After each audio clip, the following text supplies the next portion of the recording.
Hi friends, என்ன cake cut பண்ணிட்டு இருக்கோம் அப்படின்னு நினைக்கிறீங்களா? தமயந்தி அம்மா கேக்கை கட் பண்ணல, தவளை இட்லியை கட் பண்ணுறாங்க.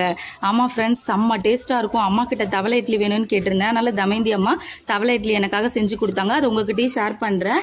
எப்படி செய்யலான்னு பார்க்கலாம் வாங்க. 1 கப் புழுங்கல் அரிசி, 1/4 கப் துவரம் பருப்பு, 1/4 கப் உளுத்தம் பருப்பு, இதையெல்லாம் 3 hours ஊற வச்சுட்டு ஊறினதுக்கு அப்புறமா 1 துண்டு இஞ்சி, 2 வரமிளகாய் இதெல்லாம் சேர்த்து குறைன்னு இட்லி மா பதத்துக்கு அரைச்சிக்கலாம். அதோட வானலியில் வந்து ஒரு ஸ்பூன் கடுகு போட்டுக்கலாம், 1 ஸ்பூன் மிளகு, 1 ஸ்பூன் சீரகம், 2 வரமிளகாய், கருவேப்பிலை, இதை எல்லாத்தையும் வணக்கிட்டு 1 முடி தேங்காய் துருவலையும் அதில் போட்டு நல்லா வணக்கிட்டு அதுக்கப்புறம் மாவில் மறுபடி கலந்துட்டு வானலியில் ஒரு 4 ஸ்பூன் எண்ணெய் ஊற்றுங்க. 4 கரண்டி இந்த மாவை ஊற்றிட்டு ஒரு 15 மினிட்ஸ் மூடி வச்சிருங்க.